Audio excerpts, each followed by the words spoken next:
Welcome back to our channel. ಸ್ನೇಹಿತರೆ, ಮುಂದಿನ 90 ದಿನದ ಒಳಗಡೆ ಚಿನ್ನದ ಬೆಲೆ ಎಷ್ಟಾಗುತ್ತೆ, ತಜ್ಞರು ಹೇಳಿರ್ತಕ್ಕಂಥ ಭವಿಷ್ಯ ಆದರೂ ಏನು, ಅದರ ಬಗ್ಗೆ ಒಂದಷ್ಟು ಮಾಹಿತಿಯನ್ನು ಕೊಡ್ತಾ ಹೋಗ್ತೀನಿ. ನೀವು ಕೂಡ ಆಭರಣ ಪ್ರಿಯರಾಗಿದ್ದರೆ ಈಗಲೇ ವಿಡಿಯೋ ಒಂದು ಲೈಕ್ ಕೊಟ್ಟು ತಪ್ಪದೆ ನಮ್ಮ ಚಾನಲನ್ನು ಸಬ್ಸ್ಕ್ರೈಬ್ ಮಾಡ್ಕೊಳ್ಳಿ. ಹಾಗೆ ಪಕ್ಕದಲ್ಲಿ ಬರ್ತಕ್ಕಂಥ ಬೆಲ್ ಐಕಾನ್ ಮೇಲೆ ಮರೀದೆ ಕ್ಲಿಕ್ ಮಾಡ್ಕೊಳ್ಳಿ. ಹೌದು, ಚಿನ್ನ ಖರೀದಿ ಈಗ ಬಲು ದೂರ ಅನ್ನೋಂಗಾಗಿದೆ. ಎಲ್ಲರಿಗೂ ಕೂಡ ಚಿನ್ನ ಅಂದರೆ ಇಷ್ಟನೇ. ಆದರೆ ಈಗ ಚಿನ್ನದ ಬೆಲೆ ಏರಿಕೆ ಎಲ್ಲರಿಗೂ ದೊಡ್ಡ ಆಘಾತವನ್ನೇ ಶುರು ಮಾಡಿದೆ ಅಂತ ಹೇಳಬಹುದು. ಇದೀಗ ವಿಚಿತ್ರ ಟ್ರೆಂಡ್ ಒಂದು ಶುರುವಾಗ್ಬಿಟ್ಟಿದೆ. ಆಭರಣಕ್ಕಿಂತ ಹೂಡಿಕೆ ಚಿನ್ನಕ್ಕೆ ಡಿಮ್ಯಾಂಡ್ ಶುರುವಾಗಿದ್ದು ಚಿನ್ನವನ್ನು ಖರೀದಿಸ್ತಿದ್ದಾರೆ.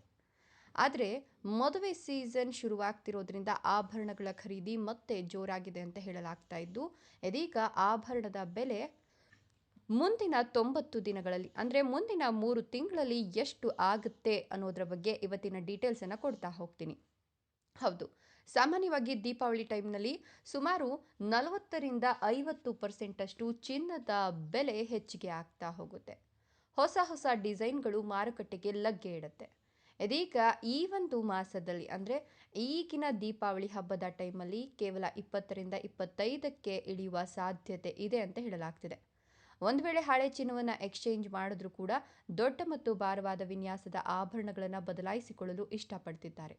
ಸೊ ಚಿನ್ನದ ಕತೆ ಈ ಒಂದು ಸಂದರ್ಭದಲ್ಲಿ ಹೇಗಿದೆ ಅಂತ ಹೇಳಿದ್ರೆ, ಬೇಡಿಕೆ ಹೆಚ್ಚಾಯಿತು ಅಂತ ಹೇಳಿದ್ರೆ ಚಿನ್ನದ ಬೆಲೆ ಕೂಡ ಅಷ್ಟೇ ಹೆಚ್ಚಾಗುತ್ತೆ.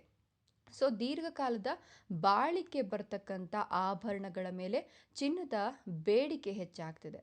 ಜಾಗತಿಕ ಬೇಡಿಕೆ ಮತ್ತು ಮದುವೆ ಸೀಸನ್ ಎರಡೂ ಸೇರಿ ಚಿನ್ನದ ಬೆಲೆ ಮತ್ತಷ್ಟು ಏರುವ ಸಾಧ್ಯತೆ ಇದೆ ಅಂತ ಹೇಳಲಾಗ್ತಾ ಇದೆ. ಚಿನ್ನದ ಬೆಲೆ ಎಷ್ಟಾದ್ರೂ ಕೂಡ ಚಿನ್ನದ ಮೇಲಿನ ಹೂಡಿಕೆ ಅನ್ನೋದು ಕಡಿಮೆ ಆಗ್ತಾ ಇಲ್ಲ. ಹೀಗಾಗಿ ಚಿನ್ನದ ಬೆಲೆ ಮುಂದಿನ ದಿನಗಳಲ್ಲಿ ಮತ್ತಷ್ಟು ಏರಿಕೆಯಾಗುವ ಸಾಧ್ಯತೆ ಇದೆ ಅಂತ ತಜ್ಞರು ಅಭಿಪ್ರಾಯಪಟ್ಟಿದ್ದಾರೆ. ಇದರ ಬಗ್ಗೆ ನಿಮ್ಮ ಅನಿಸಿಕೆ ಅಭಿಪ್ರಾಯಗಳನ್ನು ಕಮೆಂಟ್ಸ್ ಮಾಡಿ. ವಿಡಿಯೋ ಇಷ್ಟ ಆದರೆ ಲೈಕ್ ಕೊಟ್ಟು ಶೇರ್ ಮಾಡಿ. ತಪ್ಪದೆ ನಮ್ಮ ಚಾನಲನ್ನು ಸಬ್ಸ್ಕ್ರೈಬ್ ಮಾಡ್ಕೊಳ್ಳಿ. Thank you.